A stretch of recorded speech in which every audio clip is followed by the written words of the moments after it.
वक्रतुंड महाकाय सूर्यकोटि समप्रभ निर्विघ्नं कुरु मे देव सर्वकार्येषु सर्वदा।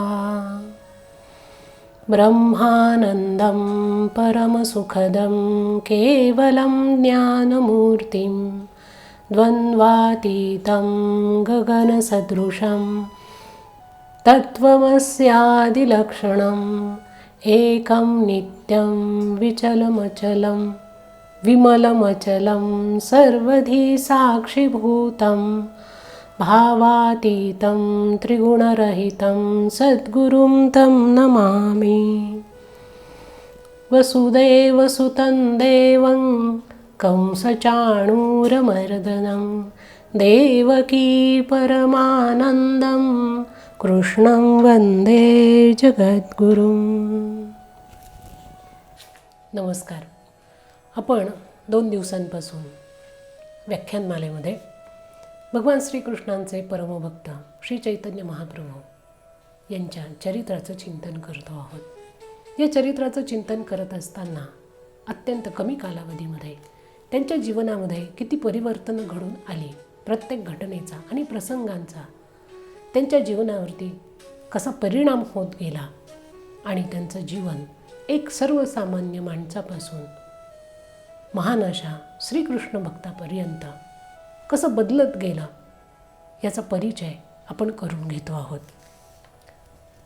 ईश्वरपुरींकडनं भगवान श्रीकृष्णांचा मंत्र घेतल्यानंतर अत्यंतिक आराधना साधना त्यांची सुरू झाली आणि त्या साधनेतून भक्तिभावाचा उदय त्यांच्या मनामध्ये निर्माण झाला. त्याचा परिणाम ते भजन आणि संकीर्तनामध्ये दंग व्हायला लागले. त्यांच्याबरोबर अनेक भक्त आणि सामान्यातले सामान्य लोक त्यामध्ये सामील व्हायला लागले. सगळ्या नवद्वीपामध्ये भक्तीचं अभूतपूर्व असं वातावरण त्यांनी निर्माण केलं. पण हे करत असताना एक गोष्ट त्यांच्या लक्षात आली की लोकांच्या मुखामध्ये भगवंताचं नाव आहे, परंतु त्यांच्या आचरणामध्ये भक्तीचा लवलेश सापडत नाही. लोकांच्या मनामध्ये भक्तिभाव निर्माण व्हावा, श्रद्धा निर्माण व्हावी आणि संसाराविषयी विषयांविषयी त्याग निर्माण व्हावा म्हणून त्यांनी संन्यास दीक्षा घेण्याचं मनामध्ये पक्क केलं.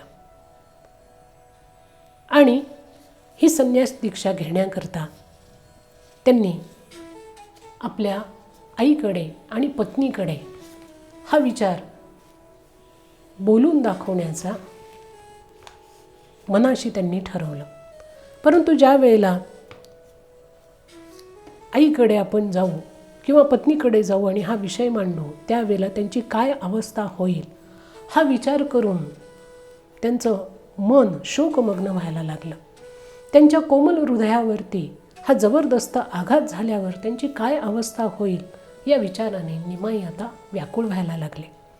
परंतु दुसऱ्याच क्षणी त्यांना धर्माची आणि समाजाची दुरावस्था, लोकांची दुर्दशा या गोष्टी समोर येऊ लागल्या आणि ग्रह त्यागाकरता त्यांचं मन व्याकुळ व्हायला लागलं.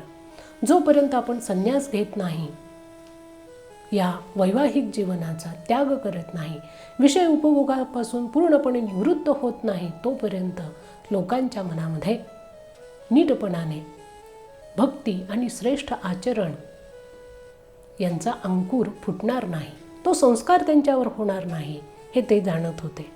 आणि म्हणून त्यांनी पाहिलं की ग्रह आणि गृहस्थीचा त्याग केल्याशिवाय जीवांच्या उद्धाराचा किंवा लोकशिक्षणाचा दुसरा मार्ग आपल्याला उपलब्ध नाही. आणि म्हणून त्यांनी मनाशी विचार नक्की केला.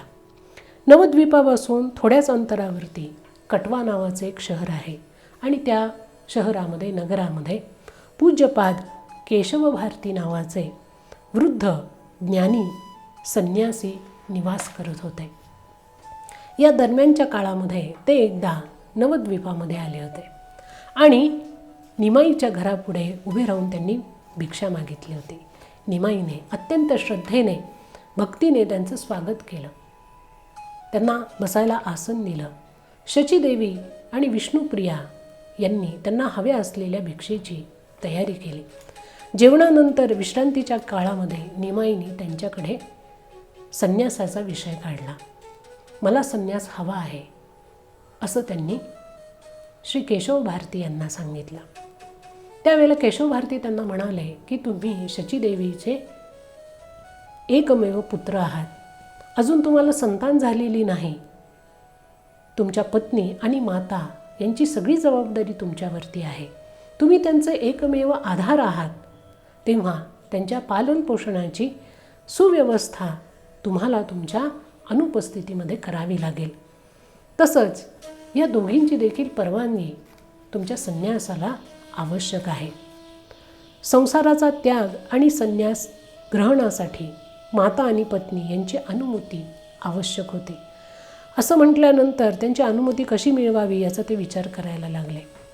एक दिवस त्यांनी आपल्या आईजवळ हा विषय काढला आणि शचीदेवींचं हृदय विदीर्ण होऊन गेलं. त्या मोठ्या मोठ्याने रडायला लागल्या. त्यांची ही अवस्था पाहून निमाईला अत्यंत वाईट वाटलं आणि त्याने आपल्या संन्यासाचा विचार मात्र सोडला नाही. हळूहळू त्यांनी आईला शांत केलं. तिला या संपूर्ण जगताची अनिश्चितता पटवून दिली की हे जग अनिश्चित आहे. याच्यामध्ये सातत्याने बदल होतात. याच्यामध्ये आपल्या जीवनाचा भरोसा नाही.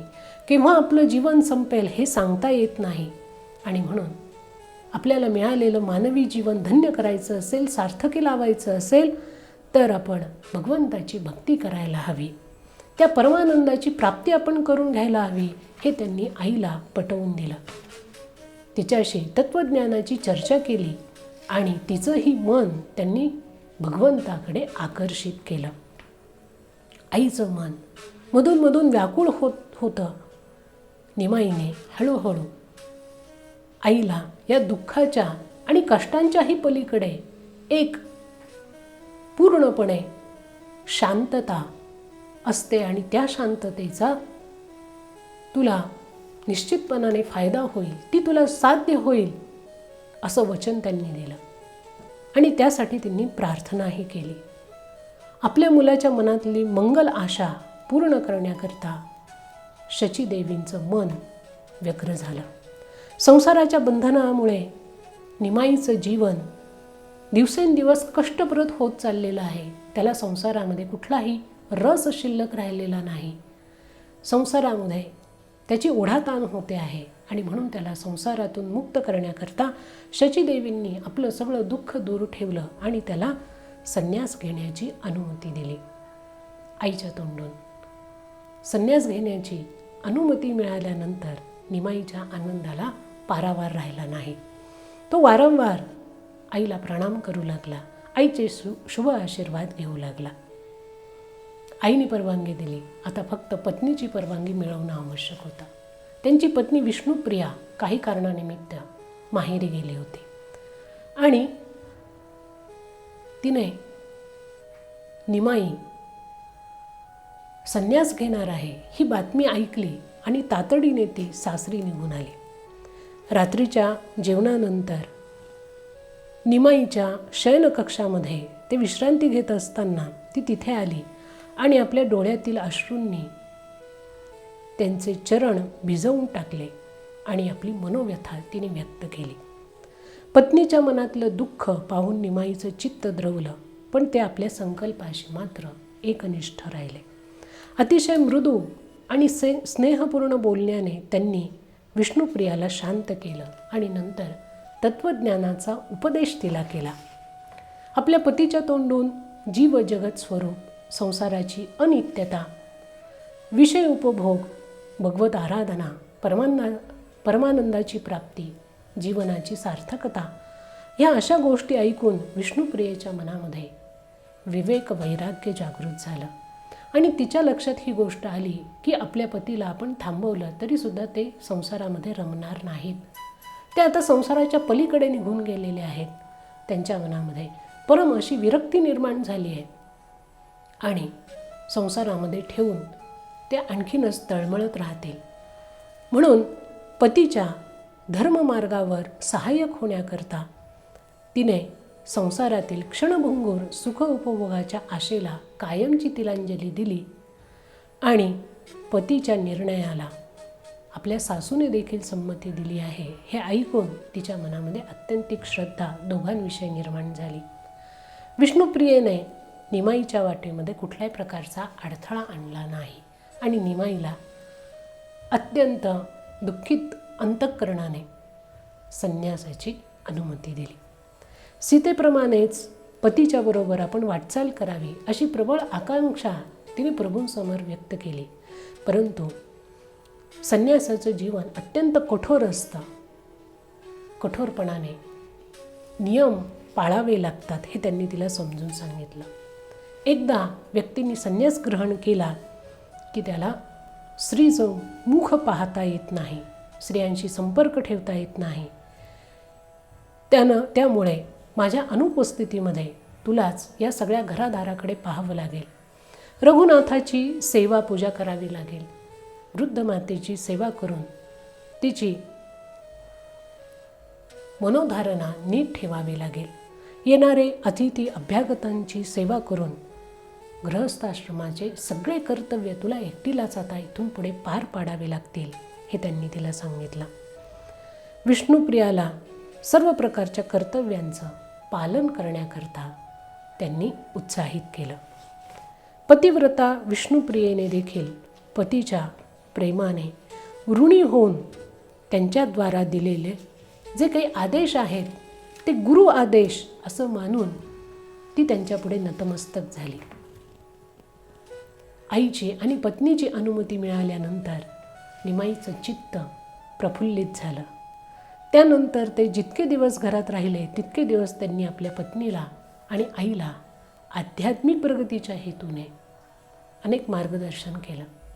पत्नीला उपयुक्त असं शिक्षण दिलं आणि तिच्यामध्ये देखील त्यांनी वैराग्याची आणि भक्तीची धारा निर्माण केली.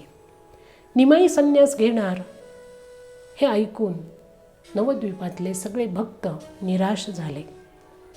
अनेकांनी त्यांच्या घरी येऊन त्यांना परोपरीने समजून सांगण्याचा प्रयत्न केला. या विचारांचा परत आपण एकदा शांततेने विचार करावा असं त्यांना सांगितलं. या विचारांपासून प्रवृत्त करण्याचा प्रयत्न केला पण त्याचा उपयोग झाला नाही. ज्यावेळी निमाईने संन्यास दीक्षा घेतली त्यावेळेला त्यांचं वय अवघं 24 वर्षांचं होतं. मकर संक्रांतीच्या आदल्या दिवशी रात्री निमाईने शय्येचा त्याग केला आणि हळूच ते घराबाहेर पडले. निद्रिस्त आईला वारंवार वंदन केलं, तिची मनातून क्षमायाचना केली. त्यानंतर त्यांच्या परिवाराची जी गृहदेवता रघुनाथ, त्यांचं सुंदर असं मंदिर बाहेर होतं, त्या मंदिरामध्ये जाऊन रघुनाथाला वंदन केलं. रघुनाथाकडून संन्यासाची अनुमती आणि आशीर्वाद घेतले. आपली युवा पत्नी आणि वृद्ध मातेचा भार रघुनाथाच्या चरणावरती सोडला आणि आपल्या अपराधांबद्दल क्षमायाचना करून अश्रुपूर्ण नेत्रांनी हात जोडून त्यांनी मंदिराची परिक्रमा केली. अत्यंत भक्तिभावाने निमाईचं चित्त विवल झालं होतं. परत रघुनाथाला त्यांनी वंदन केलं आणि सावधानतापूर्वक घराच्या बाहेर ते पडले. जन्मभूमीला प्रणाम केला आणि चालायला सुरुवात केली. प्रत्येक माणूस त्याला आपल्या घरादाराविषयी, मातेविषयी, परिवारातल्या लोकांविषयी अत्यंतिक प्रेम असतं. आपली जी कुलदेवता आहे तिच्याविषयी भक्ती असते, तिची सेवा करावी हे त्याला मनापासून वाटत असतं आणि म्हणून या गोष्टींचा त्याग करताना प्रत्येकाचं मन हे अत्यंत विव्हल होऊन जातं.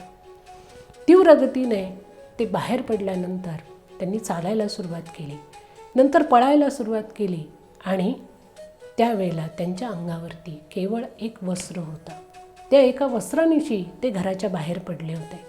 मुखामध्ये भगवंताचं मधुर नाम आळवत होते. त्यावेळेला थंडीचे दिवस होते.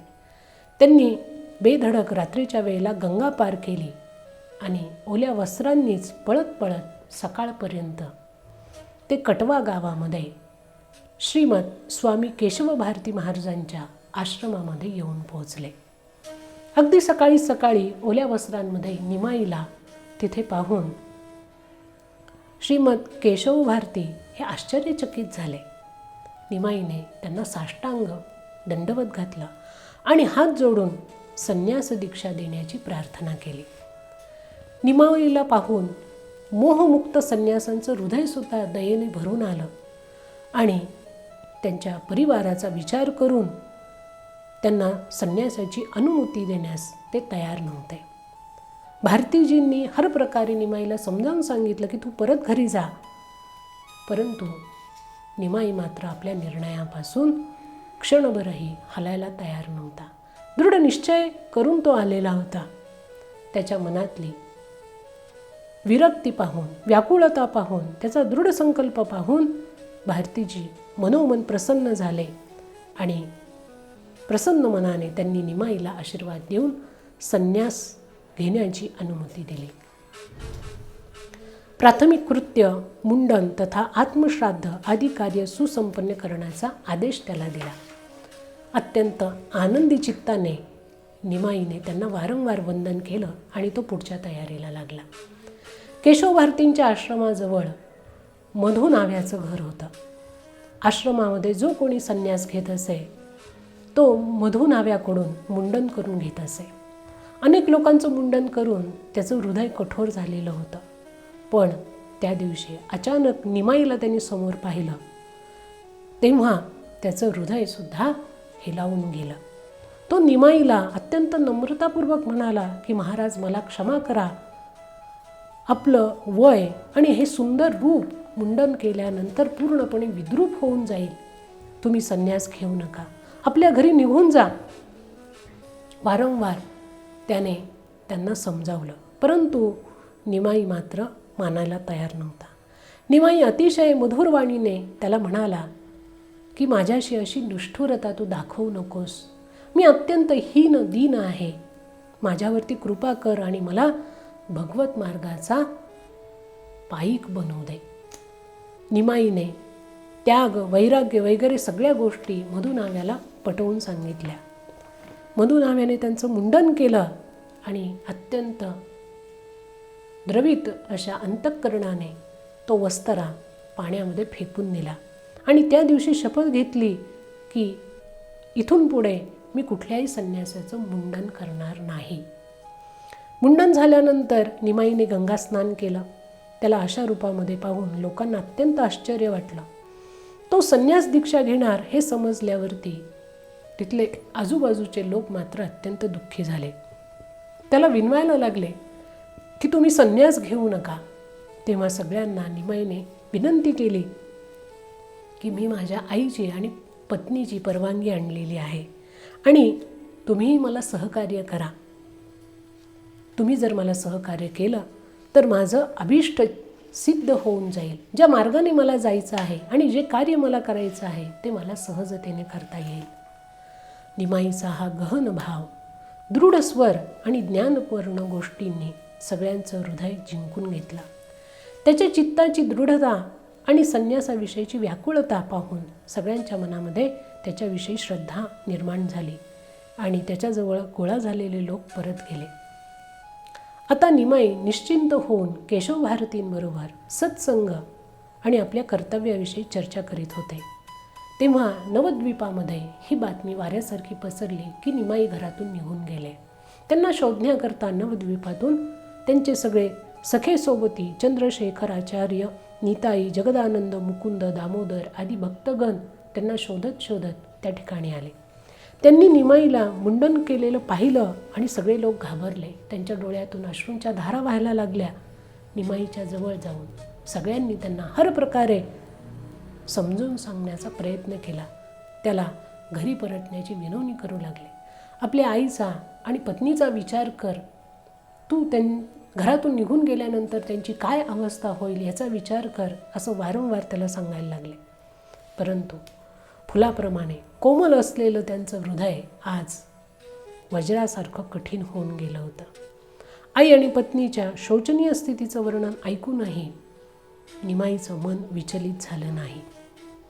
निमाई आपल्या संकल्पावरती अचल, अटळ तथा सुमेरूप्रमाणे दृढ होते. त्यांच्या मनीचे भाव पाहून सर्वांनी त्यांना संन्यास घेण्याची संमती दिली.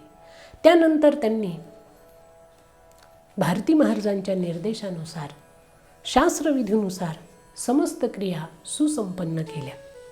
विरजा होम झाला. ब्रह्माग्नीमध्ये आहुती देऊन निमाईने आत्मशुद्धी केली. वर्ण, आश्रम, देह, मन, बुद्धी, चित्त, अहंकार, इहलोक परलोकातील सगळा भोगवास, संसारपाश, भोगाभिमान तथा समस्त अज्ञान सदा सर्वदा भस्मसात होऊन गेला. भारतीजींनी त्यांची शिखा कापून टाकली, यज्ञसूत्र आणि शिखेची आहुती दिली. या घटनेबरोबरच निमाईचा माईक जगताशी असलेला संबंध, घर आणि गृहस्थाश्रमाशी असलेला संबंध विच्छिन्न झाला. आचार्य भारतींनी त्यांना प्रौषमंत्र, परमहंस मंत्र आणि ब्रह्ममंत्र दिला. त्याचबरोबर महावाक्य त्यांना ऐकवली. त्यांना भगव कौपिन दिलं, बहिर्दास, दंड आणि कमंडलू आदी दिलं आणि त्यांचं नामकरण केलं.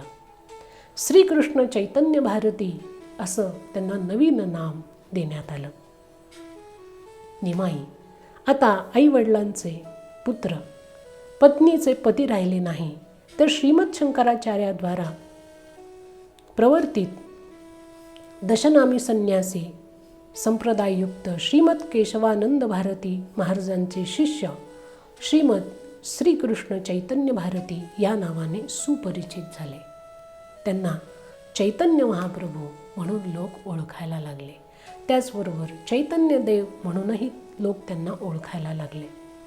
गुरूंच्या मुखातून त्यांनी महावाक्यांचं श्रवण केल्यानंतर त्यांचं मनन आणि निधिध्यासन केल्याबरोबर त्याच क्षणी त्यांना समाधी अवस्था प्राप्त झाली.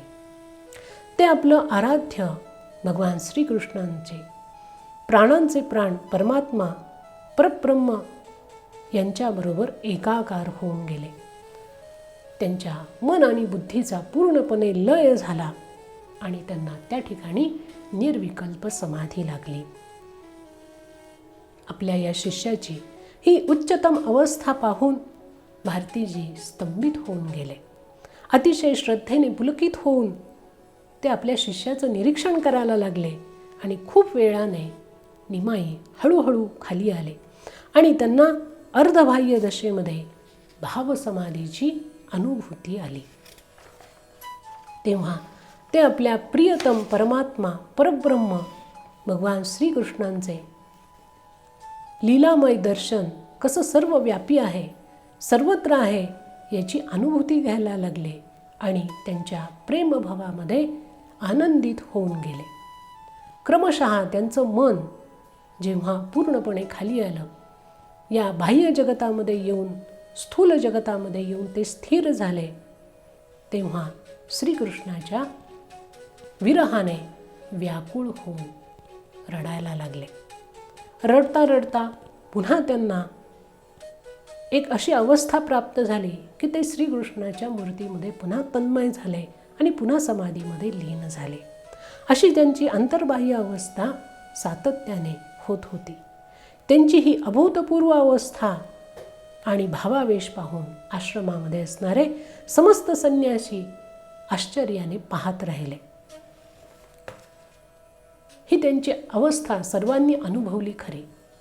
संन्यास दीक्षा घेतल्यानंतर त्यावेळेला सगळे संन्यासी हिमालयाच्या दिशेने प्रस्थान करायचे आणि पुन्हा ते संसारात येत नसत, अशी प्राचीन काळामध्ये एक धारणा होती.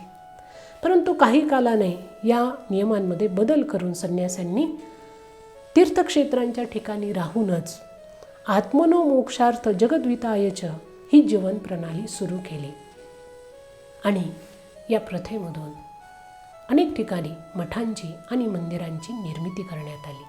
या मठांमध्ये आणि मंदिरांमध्ये हे संन्यासी राहू लागले आणि त्या ठिकाणी राहून आपल्याबरोबरच जे लोक आहेत, समाज मन आहे, त्यांचं परिवर्तन ते करू लागले.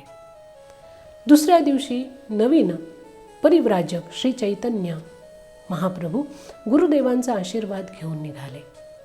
त्यांनी नवद्वीपातून आलेले आपले जे साथी होते, भक्त होते, मित्र होते, त्यांना परत जायला सांगितलं. आणि संन्यासाची साधनभूमी उत्तराखंड आहे, त्यामुळे काशी, प्रयाग, वृंदावन आदी तीर्थांचं दर्शन संन्यासांनी घ्यावं. संन्यासाश्रमाचा स्वीकार केल्यानंतर भगवंताच्या पादपद्मांचा आश्रम करावा असं महात्म्यांचं मानणं आहे. या श्लोकाचं मनन करून ते एकाकी निघाले आणि सगळ्या लोकांना त्यांनी सांगितलं की तुम्ही नवद्वीपामध्ये निघून जा. परंतु त्यांना सोडून कुणीही नवद्वीपामध्ये जायला तयार नव्हतं. सगळेच्या सगळे भक्त त्यांच्याबरोबर चालायला लागले. चैतन्यदेव चालत होते, पण त्यांना बाह्यसृष्टीचं ज्ञान नव्हतं. आपण कुठे चाललो आहोत, आपण काय करतो आहोत हेही त्यांना कळत नव्हतं. अगदी थोड्या थोड्या वेळाने ते भावावश होऊन कहा हो कृष्ण, कहा है वृंदावन असं म्हणून पळत सुटायचे. आपण काय करतो आहोत हेही त्यांना कळत नव्हतं. खाण्यापिण्याचं भान त्यांच्या ठिकाणी राहिलं नव्हतं. अशा पद्धतीने तो संपूर्ण दिवस व्यतीत झाला. त्यांची ही अवस्था पाहून त्यांच्याबरोबर असणारे सगळे त्यांचे साथीदार भक्तमंडळी चिंतित झाले आणि अशाच अवस्थेमध्ये जर हे राहिले तर यांचं काय होईल, यांना खाऊ पिऊ कोण घालेल, यांच्याकडे कोण लक्ष देईल, हे कुठे जातील, काय करतील, काहीच सांगता येत नाही. हे त्यांच्या लक्षात आल्यानंतर सगळ्यांनी ठरवलं की यांना आपण शांतीपुराला घेऊन जायचं. त्यांना सांगण्यात आलं की आपण वृंदावनला जाऊ आणि त्यांना सगळे लोक भजन कीर्तन करत शांतीपुराला घेऊन आले.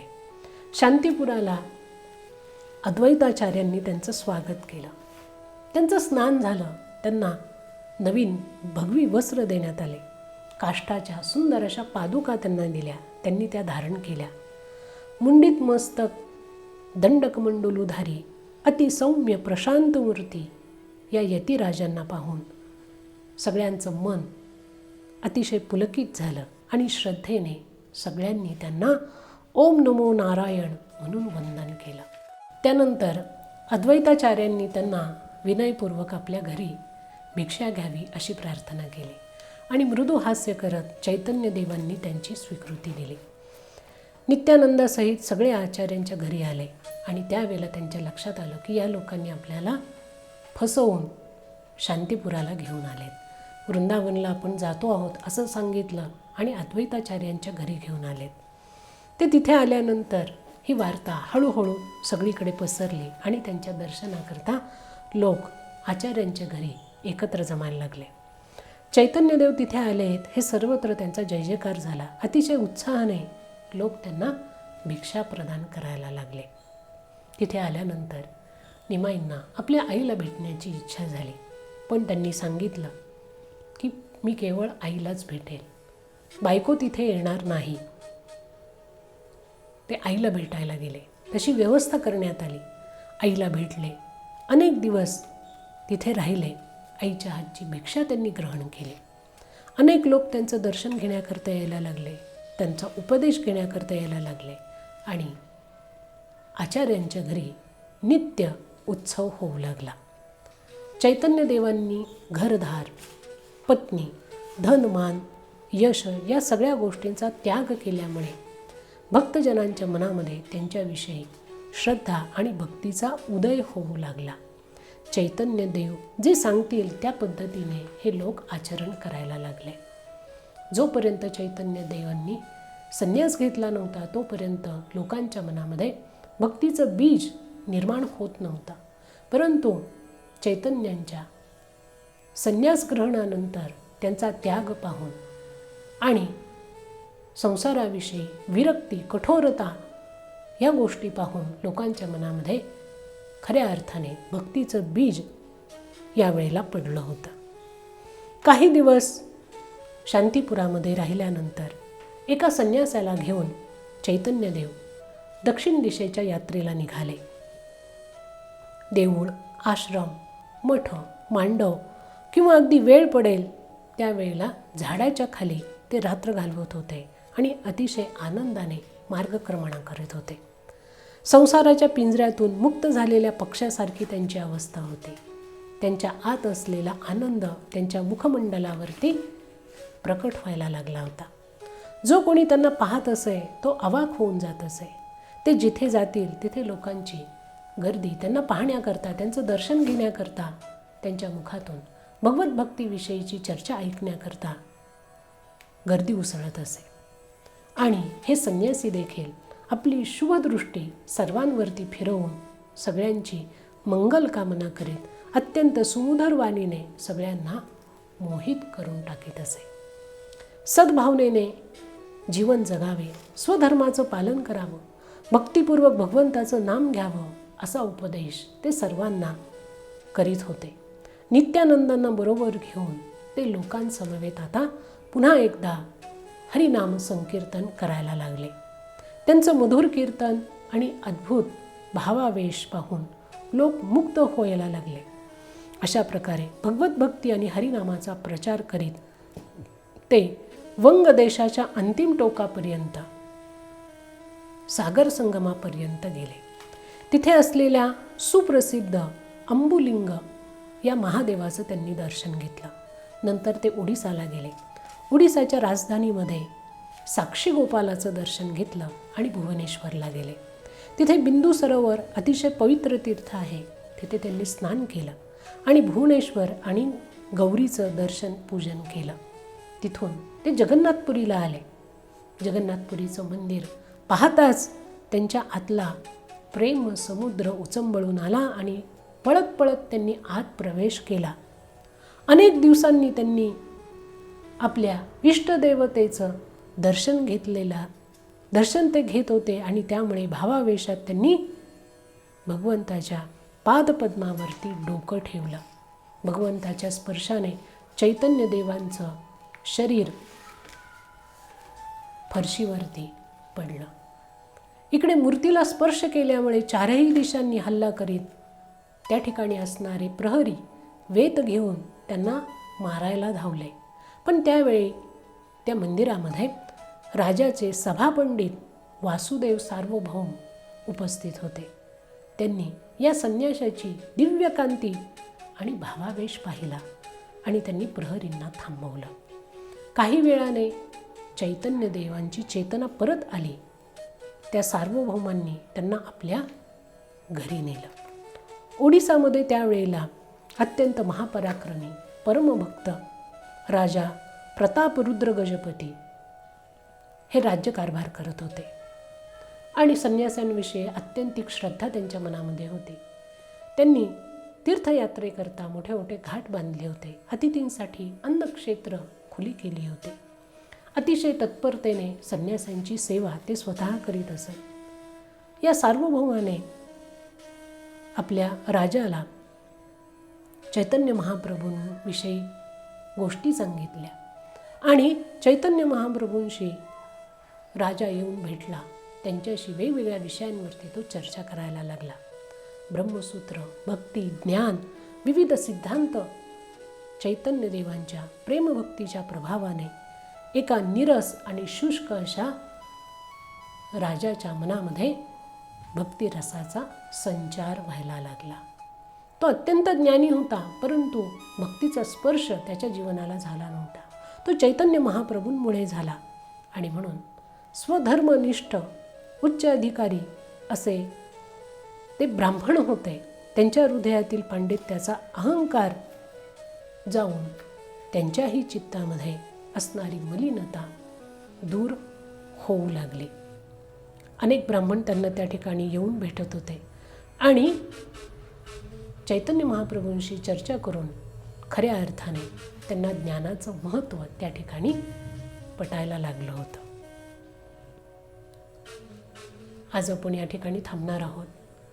आजच्या या व्याख्यानमालेमध्ये चैतन्य महाप्रभूंनी संन्यासाची दीक्षा घेऊन त्यांचा संन्यासी या भूमिकेतला प्रवास कसा सुरू केला, तो करत असताना अत्यंत कठोरतेने आपल्या संसाराचा त्याग करून केवळ आपण आपलं जीवन स्वतःपुरतं न जगता संसाराप्रती पूर्णपणे विरक्ती दाखवून समाजाप्रती आपलं काही कर्तव्य आहे आणि त्या कर्तव्याची पूर्ती करण्याकरता, सगळ्या लोकांना सन्मार्गाला लावण्याकरता त्यांनी संन्यासाची दीक्षा घेतली आणि त्या मार्गाने त्यांची वाटचाल सुरू झाली. संन्यास दीक्षा ही सोपी दीक्षा नाही किंवा त्याची पुढची वाटचाल ही अत्यंत अवघड अशी असते. आणि वयाच्या अवघ्या 24व्या वर्षी त्यांनी संन्यास घेऊन आपलं श्रेष्ठत्व खऱ्या अर्थाने या ठिकाणी व्यक्त केलेलं आपण पाहतो. त्यांचा हा प्रवास आपण पुढे उद्या देखील पाहणार आहोत. आज या ठिकाणी थांबूया. धन्यवाद.